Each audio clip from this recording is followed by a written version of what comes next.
Hello दोस्तों, स्वागत है आपका आपके अपने यूट्यूब चैनल स्टडी विद एजे में। इसमें आज की वीडियो में मैं आपके लिए लेकर के आया हूँ आपकी एड ग्रेड अभ्यास पुस्तिका, जो आपकी गणित विषय की है बच्चों, और कक्षा 8वीं के बच्चों के लिए आई हुई नई वर्कबुक है। और दोस्तों, आपकी हिंदी, अंग्रेजी, विज्ञान, सामाजिक विज्ञान, संस्कृत सारी वीडियो चैनल पे मैंने करवा दिया है। तो चैनल को सब्सक्राइब करके उन वीडियोज़ को देखें, पढ़ें और समझें कि किस प्रकार से मैंने सारी चीज़ें उसमें आपको बताई है। आज की इस वीडियो में हम देखेंगे अध्याय 9 क्षेत्र मिति। इसके बारे में जानेंगे, इसके प्रश्नों के उत्तर हम देखेंगे। और अध्याय 8 तक मैंने आपको करवा दिया है दोस्तों, तो उसे चैनल को सब्सक्राइब कर उन वीडियो को देखें, पढ़ें और समझें। और दोस्तों, चैनल ध्यान से सब्सक्राइब कर लेना, आपके काम की काफ़ी सारी चीज़ें इस चैनल पर हमेशा मैं डालते रहता हूँ, जिन्हें पढ़ के आपको सारी चीज़ें इसमें मिलेगी। आइए देखते हैं, इसमें वैकल्पिक प्रश्न दिए हैं सबसे पहले, जिसमें लिखा है प्रश्नों को पढ़कर दिए गए विकल्प में से सही उत्तर चुनकर लिखना है और सामने दिए गए घेरे को आपको भरना है।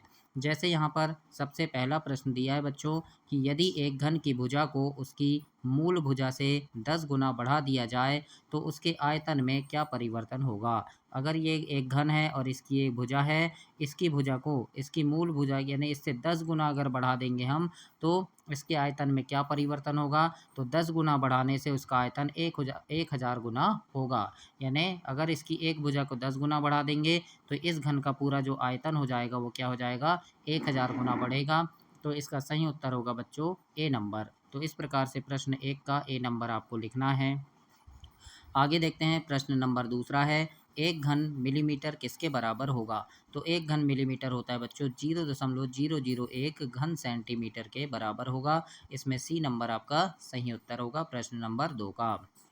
तीसरा प्रश्न देखेंगे, इसमें पूछा है दो बेलनों की त्रिज्याओं का अनुपात 1:2 है तथा इनकी ऊंचाई का अनुपात 2:3 है।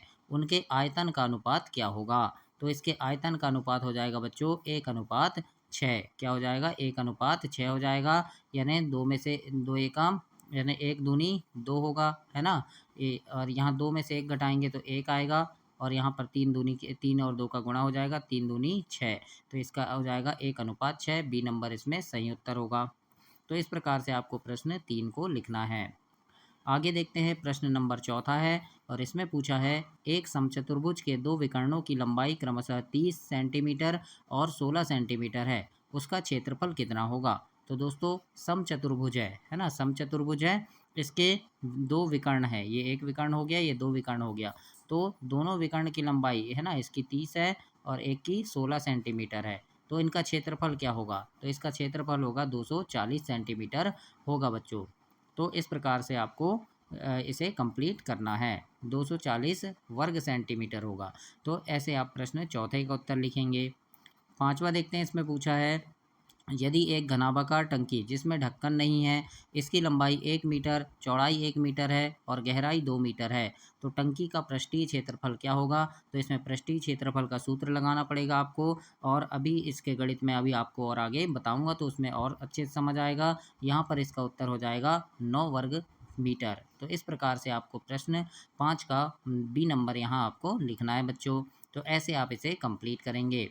अब हम आगे देखते हैं, नीचे दिए गए प्रश्नों को हल करें। यहाँ पर हल करने वाले प्रश्न हैं। और दोस्तों, चैनल ध्यान से सब्सक्राइब कर लेना। आपकी तिमाही, छमाही और वार्षिक परीक्षा के समय चैनल पे काफ़ी सारे वीडियोस लेकर के आता हूँ, जिसमें आपकी परीक्षा में आने वाले महत्वपूर्ण प्रश्न होते हैं, जिन्हें पढ़ करके आप परीक्षा में काफ़ी अच्छे नंबर ला सकते हैं। तो उन सभी वीडियोज़ को देखने के लिए चैनल को ध्यान से सब्सक्राइब कर लीजिएगा बच्चों, जिससे कि आपको सारी चीज़ें हमेशा बनने लगे। तो आइए देखते हैं, प्रश्न नंबर 6। इसमें लिखा है एक ऐसे ऐसे घन की भुजा ज्ञात करना है जिसका संपूर्ण पृष्ठीय क्षेत्रफल 600 वर्ग सेंटीमीटर है। तो इसको हम हल करेंगे और हल में आप लिखेंगे कि घन का संपूर्ण पृष्ठीय क्षेत्रफल दिया है 6a वर्ग, है ना। यानी ये संपूर्ण पृष्ठीय क्षेत्रफल का सूत्र है 6a वर्ग। तो 6a वर्ग है और यहाँ पर क्षेत्रफल कितना दे दिया है, 600 वर्ग सेंटीमीटर दिया है। तो 6a वर्ग बराबर 600 वर्ग सेंटीमीटर। तो ए वर्ग बराबर क्या हो जाएगा, 600 में 6 का भाग दे देंगे तो 6 एकम 6 और ये 100 बार भाग चला जाएगा। तो हम यहाँ लिख देंगे 100 सेंटीमीटर, है ना। ए वर्ग बराबर क्या आ गया, 100 वर्ग सेंटीमीटर आ गया। तो ए बराबर क्या आ जाएगा, तो ये वर्ग है यानी 100 का वर्गमूल लग जाएगा। तो 100 किसका वर्गमूल है 10 का। तो ए बराबर आ जाएगा 10 सेंटीमीटर। तो इस प्रकार से आपको प्रश्न 6 को हल करना है बच्चों और ऐसे आप इसे कंप्लीट करेंगे। प्रश्न नंबर 7 देखते हैं। इसमें लिखा है एक समचतुर्भुज का क्षेत्रफल 24 वर्ग सेंटीमीटर है और विकर्णों में से एक की लंबाई 8 सेंटीमीटर है, तो दूसरा विकर्ण ज्ञात करना है। तो इसके हल में हम लिखेंगे समचतुर्भुज का क्षेत्रफल 24 वर्ग सेंटीमीटर दिया है हमें और दूसरा विकर्ण ज्ञात करना है, तो लिखेंगे 2 गुणा क्षेत्रफल बटे पहला विकर्ण, है ना। 2 गुणा क्षेत्रफल बटे पहला विकर्ण। तो देखो 2 गुणा क्षेत्रफल कितना है 24, तो 2 गुणा 24 लिखे और पहला विकर्ण 8 है, तो ये लिख लिए। अब इसको भाग दे देंगे हम, 8 एकम 8 और 8 तिया 24, 3 बार भाग चला गया और 3 और 2 का गुणा हो जाएगा, 3 दूनी 6 सेंटीमीटर आ गया। तो इस प्रकार से आप प्रश्न नंबर 7 को हल करेंगे बच्चों और अपनी वर्कबुक में कंप्लीट करेंगे। दोस्तों चैनल ध्यान से सब्सक्राइब कर लेना, वीडियो को लाइक करना, शेयर ज़रूर करना। आपका एक लाइक, एक शेयर, एक सब्सक्राइब बहुत काम की चीज़ है। मुझे सिर्फ यही चाहिए, मैं आपके लिए काफ़ी मेहनत करके ये सारी वीडियोज़ बना रहा हूँ और सारे आपके सभी विषय के वीडियो चैनल पे मिलेंगे। परीक्षा के समय आपको आईएमपी प्रश्नों की वीडियोस मिलेगी सारे विषय की, तो चैनल सब्सक्राइब कर लेना ताकि वे सभी वीडियो आपको समय पर मिल सके। आइए देखते हैं प्रश्न नंबर 8। इसमें लिखा है 21 सेंटीमीटर चौड़ाई वाले एक आयताकार कागज को लंबाई के अनुदिश मोड़कर 20 सेंटीमीटर त्रिज्या वाला एक बेलन बनाया जाता है। बेलन का आयतन ज्ञात कीजिए। मतलब ये कागज है, इसको हमको गोल मोड़ना है, तो एक क्या बन जाएगा, इस प्रकार से एक बेलन बन जाएगा, है ना। तो बेलन का आयतन हमें ज्ञात करना है। तो इसमें सूत्र लगाएंगे, जैसे बेलन की ऊंचाई h है, तो क्या दी है 21 सेंटीमीटर दी है ना, ये 21 सेंटीमीटर दी है। चौड़ाई मतलब ऊंचाई हो गया वो। त्रिज्या कितनी हो गई, त्रिज्या 20 सेंटीमीटर दी है, तो ये 20 सेंटीमीटर हो गया, है ना। त्रिज्या लिख लिए। अब बेलन का आयतन का सूत्र लगाएंगे, तो बेलन का आयतन बराबर क्या होता है, पाई आर वर्ग एच, है ना, पाई आर स्क्वायर एच होता है। तो पाई की जगह ये लिख दिए, पाई का मान कितना होगा 22/7 होगा, तो ये हमने पाई बराबर 22/7 लिखे। तो अब पाई की जगह हमने 22/7 लिखा। आर कितना है, आर मतलब त्रिज्या कितना है 20 है, तो आर का वर्ग यानी 20 का वर्ग हो गया। और ऊंचाई ऊंचाई कितनी है 21, तो ये गुणा में 21 आ गया। अब इनका हम गुणा करेंगे बच्चों, तो ये 7 एकम 7 और 7 तिया 21, ये कट जाएगा, है ना। तो काट दिए हमने 3 बार। अब क्या हो जाएगा, ये 20 20 2 बार लिख लिए हमने, 20 का वर्ग है मतलब 2 बार, तो ये 20 गुणा 20 लिखे। अब पूरे का गुणा कर देंगे, 22 गुणा 20 गुणा 20 गुणा 3, ये पूरे का आप गुणा करोगे तो उत्तर आएगा बच्चों 26,400 घन सेंटीमीटर। तो इस प्रकार से आप इसे हल करेंगे। प्रश्न नंबर 8 को आप यहाँ पर गुणा करके देखिएगा कॉपी में, इतना उत्तर आएगा। तो ऐसे आपको प्रश्न नंबर 8 को हल करना है दोस्तों। अब देखते हैं हम प्रश्न नंबर 9वां। 9वें प्रश्न में आपसे पूछा है एक ऐसे घनाभ की ऊंचाई ज्ञात कीजिए जिसके आधार का क्षेत्रफल 18 वर्ग सेंटीमीटर है और जिसका आयतन 90 घन सेंटीमीटर है। तो दोस्तों घनाभ की ऊंचाई का क्षेत्रफल होता है घनाभ का आयतन बटे आधार का क्षेत्रफल। तो आयतन इसका दिया है आपको 90, यानी ये 90 सेंटीमीटर दिया है, 90 घन सेंटीमीटर। और आधार का क्षेत्रफल कितना दिया है 18 वर्ग सेंटीमीटर, तो 18 हो गया। अब हम इसमें भाग दे देंगे, 18 एकम 18 और 18 पंचे 90, तो उत्तर कितना आया 5 सेंटीमीटर आया। तो घनाभ की ऊंचाई कितनी हो जाएगी 5 सेंटीमीटर होगी। तो इस प्रकार से आपको प्रश्न नंबर 9 को हल करना है और ऐसे अपनी वर्कबुक में आप कंप्लीट करेंगे दोस्तों। आइए देखते हैं प्रश्न नंबर 10वां। और 10वें प्रश्न में आपके लिए यहाँ पर पूछा है, प्रश्न दिया है कि दो घनों के आयतन का अनुपात 1:64 है, इसके पृष्ठीय क्षेत्रफल का अनुपात ज्ञात करना है। तो देखो घन का आयतन क्या होता है, एक घन होता है ना। घनों का आयतन का अनुपात कितना कितना दिया है 1:64 दिया है। तो इसको हम क्या कर लेंगे, ये हो जाएगा यानी एक घन हो गया, तो 1:64 है, तो ये हो जाएगा A1 और A2 का घन दोनों का हो गया, यानी इसका घन क्या हो जाएगा 1/4 का घन हो जाएगा। अब यहाँ आगे निकालेंगे हम A1 और A2, तो A1 और A2 बराबर क्या हो गया 1/4, यानी पृष्ठीय क्षेत्रफल का अनुपात बराबर 6A1 और 6A2 वर्ग, ये हो गया। अब 1/4 का वर्ग है और यहाँ पर देखो 6, यानी ये क्या होगा 1/16, है ना। 1/16 है मतलब ये क्या आ गया 1:16 आ गया, है ना। 1/16 है तो इसको हम 1:16 लिख देंगे। तो इस प्रकार से आप इसे हल करेंगे प्रश्न नंबर 10वां को, तो ये आप ऐसे बनाएंगे बच्चों। 11वां प्रश्न देखते हैं। इसमें लिखा है प्रश्न 11 में कि एक भवन में 18 बेलनाकार खंभे हैं, प्रत्येक खंबे की त्रिज्या 35 सेंटीमीटर है और ऊंचाई 5 मीटर है। 9 रुपये प्रति वर्ग मीटर की दर से सभी खंभों के वक्रीय पृष्ठीय क्षेत्रफल पर पेंट करने का व्यय ज्ञात कीजिए। तो यानी खंबे में पेंट करना है, उसकी ऊंचाई दी है, त्रिज्या दी है, आपको ऊंचाई दी है ना, और 9 रुपये 1 वर्ग मीटर का आपको खर्च लग रहा है। तो इसमें आपको क्या ज्ञात करना है, इसमें यानी पूरे पृष्ठीय क्षेत्रफल में पेंट करने में कितना खर्च होगा ये हमें ज्ञात करना है। तो इसके उत्तर में इसको आप हल करेंगे कि बेलनाकार खंबे की त्रिज्या दी है 35 सेंटीमीटर, तो ये हो जाएगा 35/100, है ना। अब एम ये कितना है, 0.35 मीटर, ये निकाल लिया हमने। क्यों क्यों निकाले, क्यों इसको भाग देंगे हम 100 को 35 में, 100 का भाग देंगे हम 35 में, तो इतना आएगा 0.35 मीटर। अब एक खंबे का वक्री पृष्ठ का क्षेत्रफल, तो ये इसका सूत्र है 2πr/h। अब 2 की जगह हमने 2 लिखे, पाई का मान लिख दिए 22/7 होता है, और त्रिज्या त्रिज्या कितनी हो त्रिज्या कितनी हो गई, 0.05 ये 0.35 हो गई, और ऊंचाई है 5 मीटर। ऊंचाई ये कितनी है, 5 मीटर है, तो ऊंचाई में हमने 5 लिख दिया, है ना। तो इस प्रकार से हम लिखे। अब यहाँ पर हम काट देंगे, 7 एकम 7, 7 5 35, तो ये 0.05 हो गया, है ना।